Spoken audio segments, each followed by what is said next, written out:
আল্লাহ রাসূল ছাড়া আর কারো আদর্শ মানা যাবে না।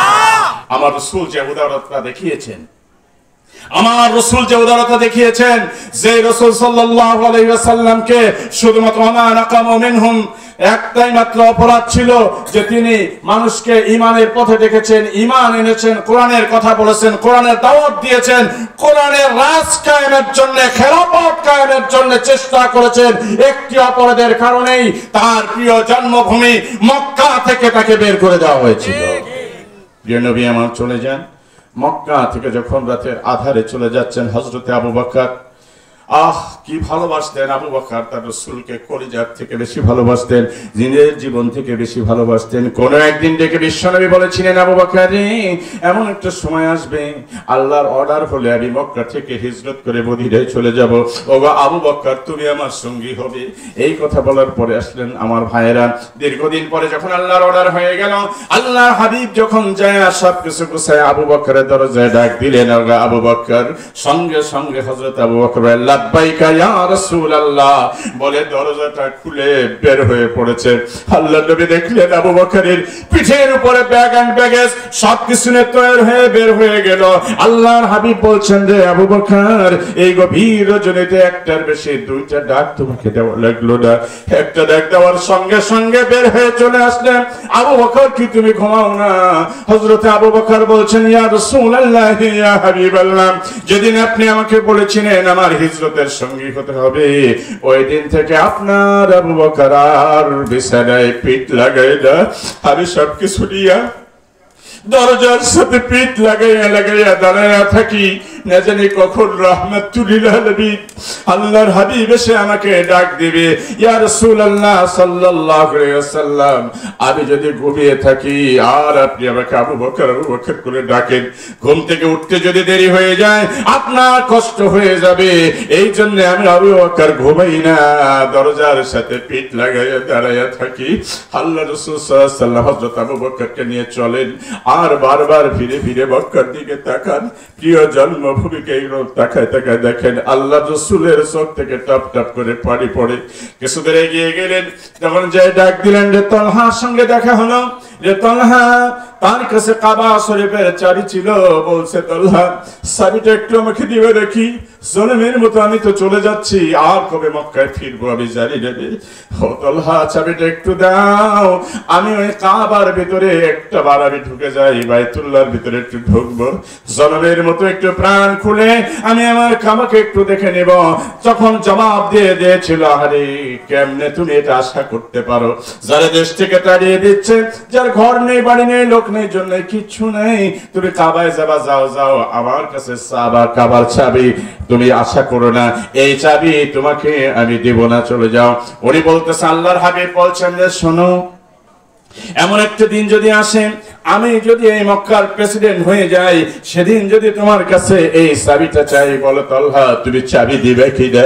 তালহা বলছে, যার চাল নেই, চুলা নেই, লোক নেই, জন নেই, বাপ নেই, মা নেই, কিচ্ছু নেই, নিঃস্ব, সে আবার প্রেসিডেন্ট হওয়ার স্বপ্ন দেখে, উপহাস করে আবার নবীকে তাড়িয়ে দিল, কাবা শরীফের ভিতর ঢুকতে দিল না। বিশ্ব নবী আমার চলে গেলেন। আমার ভাইরা, আল্লাহর হুকুম যখন হয়ে গেল, ফাতে মক্কা হয়ে গেল, সংক্ষেপ কথা বলি, নবী আমার যখন সাহাবীদেরকে নিয়ে মক্কা বিজয়ে চলে আসলেন, খবর হয়ে গেল বিশ্ব নবী সাহাবীদেরকে নিয়ে মক্কায় ফিরে আসতেছেন বিজয়ী বেশে। কাফের, মুশরিক, মুনাফিক, বেঈমানেরা সকলে ভয়তে থরথর করে কাঁপতে লাগলো। নিজের গৃহ ছেড়ে দিয়ে, ঘর বাড়ি সব ছেড়ে দিয়ে সবাই একটা গুহার মধ্যে আশ্রয় নিল। আল্লাহর নবী মক্কার জমিনের ভিতরে পদার্পণ করলেন। দেখলেন একজন বৃদ্ধ মা বিরাট একটা গাঠুরি নিয়ে একবার মাঝে তুলে, একবার রাখে, একটু যায়, আবার দামিয়ে রাখে। রাহমাতুল আলামিন বিশ্ব নবী আমার এসে বললেন, মা, ও মা, তুমি কোথায় যাবা মা? তুমি যদি অনুমতি দাও, তোমার গাঠুরিটা আমি তোমার গন্তব্যস্থানে পৌঁছায় দিয়ে আসবো। বুড়ি এবার আমার নবীর দিকে তাকায় দেখে বলছে, বুঝছি, এমটি পকেট, পকেটে মনে হয় টাকা নাই, এই জন্য আমার গাঠুরিটা কৌশলে মাথায় নেবা, আর আমার চোখের আড়াল হলে নিয়ে কাটে পড়বা। তার মানে বুড়ি তো জানে, ওই আয়ামে জাহেলিয়া যুগের যুবকদের চরিত্র জানেন। কাটাকাটি, মারামারি, হানাহানি আর ছিনতাই, রাহাজানি, চুরি, ডাকাতি ছাড়া তাদের চরিত্রে আর কিছু ছিল না। জোরে বলেন ঠিক কিনা? বুড়ি এই কথা বলে দিল। আল্লাহ নবী বললেন, না না মা, কোনো কিছু অসুবিধা নাই, কোনো বিনিময় তোমার কাছে আমি চাই না, তোমার বোঝা গন্তব্যস্থানে পৌঁছায় দেব, কোনো দাবি আমার নাই যে কিছু দেওয়া লাগবে, তা না, কিছু দেওয়া লাগবে না, কায় তাহলে নিতে পারো।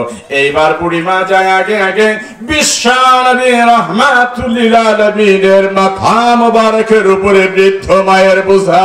সুবহানাল্লাহ। আমার ভাইরা বুড়িমার পিছনে পিছনে যায়। বুড়ি যখন ওই গুহার কিনারায় চলে গেল, এইবার বলছে, এই যে আমি চলে আসছি, আমার বোঝা নামিয়ে দাও, আমার গাঠুরিটা বাইয়া দাও।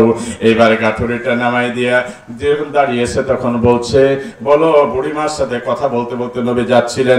ও বুড়িমা, তুমি আজকে এভাবে কেন চলে যাচ্ছ? ও যুবক, তুমি কি খবর শোনো নাই? তুমি কি জানো না ওই যে আব্দুল্লাহর বেটা মুহাম্মদ আমাদের দেশে ফিরে এসেছে, মক্কা বিজয় করে এসেছে, এই জন্য আমরা সব পালিয়ে যাচ্ছি। যদি তার সাথে দেখা হয়ে যায়, সে আমাদেরকে হত্যা করবেন, আমাদের সম্পদগুলো লুণ্ঠন করে নিয়ে যাবে, তার ভয়তে পালাচ্ছি। যুবক, তুমি কি সে খবর জানো না? কার কাছে কয়? নবীর কাছেই কয়। নবী কোনো কথা বলেন না, খবর শুনেন। গাঠুরিটা নামাই দেওয়ার পরে বলছে, বাবা কে তুমি? তোমার পরিচয় কি বাবা? তোমার নাম কি? তোমার বাড়ি কোথায়? ঘর কি বাবা? তোমার পরিচয়টা একটু বলো, যে এই জামানায় তুমি আমার এত বড় উপকার করলে। বাবা কে তুমি? আল্লাহর হাবিব বিনয়ের সাথে বলছে, রে মা, ও বুড়ি মা, তুমি যার ভয়তে আজকে ঘর ছেড়ে বাড়ি ছেড়ে এই গুহায় আশ্রয় নিতে এসেছো, আমি সেই আব্দুল্লাহর বেটা মুহাম্মদ সাল্লাল্লাহু আলাইহি ওয়াসাল্লাম। বুড়ি মা বলছে, তাই নাকি বাবা? যদি তুমি সেই আব্দুল্লাহর বেটা মুহাম্মদ হয়ে থাকো, তাহলে তোমার ব্যাপারে এই পর্যন্ত যা প্রচার করা হয়েছে, যে লিফলেট ছাড়া হয়েছে, যত প্রোগ্রাম করা হয়েছে তোমার বিরুদ্ধে, তোমার চরিত্র সম্পর্কে খারাপ যত দিক আমাদের কাছে বর্ণনা করা হয়েছে, তোমার চেহারার দিকে তাকাইয়া তোমার আচরণ দেখে এবার প্রমাণ হয়ে গেল, এতদিন যা শুনেছিলাম সব মিথ্যা। তুমি একমাত্র আদর্শবান মানুষ, তোমার চেয়ে ভালো মানুষ এই আসমানের নিচে, জমিনের উপরে আর হতে পারে না। সুতরাং না, আর নয় রে, এই গুহাবাসী, কার ভয়তে গুহায় পালাইছিস? বেরিয়ে আয়, এর থেকে ভালো মানুষ পৃথিবীতে আর পাওয়া যায় না, বেরিয়ে আয়। আল্লাহ নবীর এই আদর্শ দেখে, মানবতা দেখে, ক্ষমা সুন্দর মহানুভবতা দেখে তখন তারা সকলে বেরিয়ে আসলো, আমার নবীর কাছে পড়লো, লা ইলাহা